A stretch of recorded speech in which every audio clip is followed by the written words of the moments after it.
Hey, it's Rachel Cooke, your modern mentor. And today's episode is for anyone who's feeling a little bit unhappy or maybe underwhelmed at work. It might be time to have a talk with your boss. So let's talk some strategies for having a winning conversation. Earlier this year, I was having multiple conversations every week about people feeling overwhelmed at work and burned out. It was such a pervasive experience. People were working like crazy to retain customers or keep supply chains from breaking down or just not lose their jobs in a scary time. And while burnout remains very present, I'm starting to hear a bit of a different storyline. Now that people have a chance to catch their breath and reflect, they're starting to realize that they just aren't happy where they are, and they want to do something about it. If you're feeling unhappy at work, bored, underwhelmed, underutilized, it may be time to have a chat with your boss. Does it sound scary? It does not have to be. Let's talk about the critical components of a successful conversation that lets you air your grievances and delivers you a better outcome. First, be specific about your unhappiness. In the past few weeks alone, I've talked to 3 different people feeling generally unhappy at work. But when I asked each to articulate the specific source of unhappiness, I got blank stares. So I asked some leading questions and I ended up with the following insights. Alex generally enjoys her team and her company's culture, and she thinks the products they're selling are pretty cool. But her work has become repetitive, mundane, and a little bit isolating. She needs a new challenge.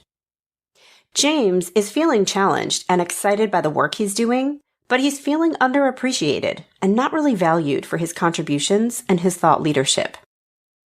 And Bashir just isn't passionate about his company's products, and he wants to feel more connected to his company's mission and purpose. There is almost a pandemic of meh happening out there. A lot of people are feeling generally underwhelmed or underexcited, but you can't solve a general feeling. You need to determine specifically what's got you down. Specificity is important because it either helps you know what you need to do to fix it if you choose to stay, or it helps you identify what to look for if you choose to leave and hunt for something new. So if you're feeling like a sepia filter has settled over your career, do some reflecting on what specifically is driving that feeling. Telling your boss, I'm not feeling very challenged and growth and development is a key driver for me, is much more helpful than I'm feeling kind of blue. Next, have an outcome in mind. What do you want to happen? Let's go back to my examples. If you're an Alex, can you identify a specific project you'd like to participate in, or maybe a problem you'd like to help solve? If you're a James, what would appreciation or recognition look like? Would it be a nomination for an internal rewards program, an extra day off, a monetary bonus, maybe public acknowledgement for work well done? And if you're a Bashir, what would feel meaningful to you? And is that possibly available at your company, or is it time for you to explore other options?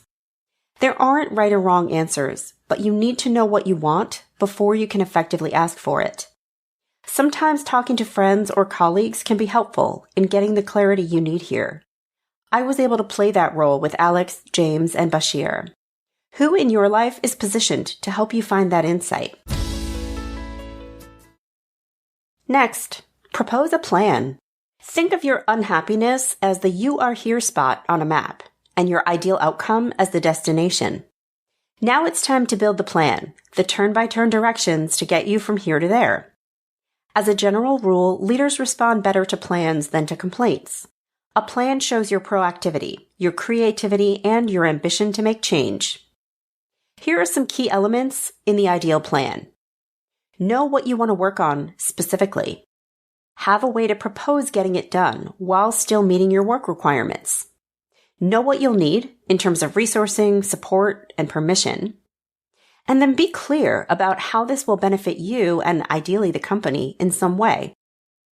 Alex knew she needed a challenge, so she proactively identified a project that felt compelling to her. Her company's latest class of college interns was due to come in soon, and Alex wanted to play a mentorship role with that cohort. She has a passion for leadership and career development, and believed an opportunity to practice and showcase these skills would help her fill that sense of emptiness. So she proposed to her boss that she take on a role.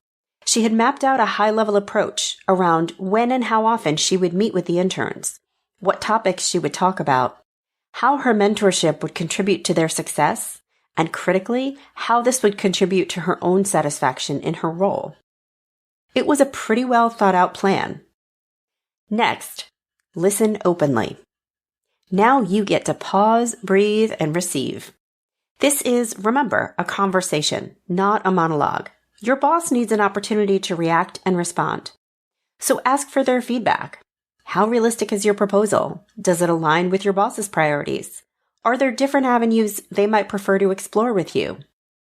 In Alex's case, as it turned out, her boss was all ears. They listened to her concerns, her desired outcome, and her proposed plan. And in the end, they proposed an alternative strategy for meeting Alex's needs as well as the company's needs. Rather than mentoring the collective of interns, Alex's boss suggested she take on just one intern and would manage him through the life of an entire project. This felt like a fair compromise, and she agreed. It's essential to remember that your boss has a stake in this and that their inputs, support, and advice really matter. So be sure to listen with an open mind and be flexible in what success looks like. And finally, commit with clarity. Be sure to close the conversation with a clear set of next steps. Alex and her boss agreed to meet again in a week's time, at which point Alex's intern and his project would be identified. From there, she and her boss would establish project goals and identify any support or resources Alex would need. Too often we leave conversations at work thinking we're all on the same page, only to realize later that what you heard and what your boss heard were miles apart. So be clear and tactical on what will happen, by what timeline, and on whose action. Document it, share it via chat or email, but make sure agreements are shared and actionable. Also, be ready to recognize that not every problem will be solvable. Bashir, in the end, has decided it's time for him to move on and find a new company that truly inspires him. So now it's your turn. Are you feeling bored, unhappy, undervalued, or even just a little bit meh? Go out and make something wonderful happen for yourself. I hope you enjoyed today's episode. Join me back here next week. Until then, you can follow Modern Mentor on Apple Podcasts, Spotify, or wherever you listen to podcasts. Check out my website at leadabovenoise.com or follow me on the Modern Mentor podcast page on LinkedIn.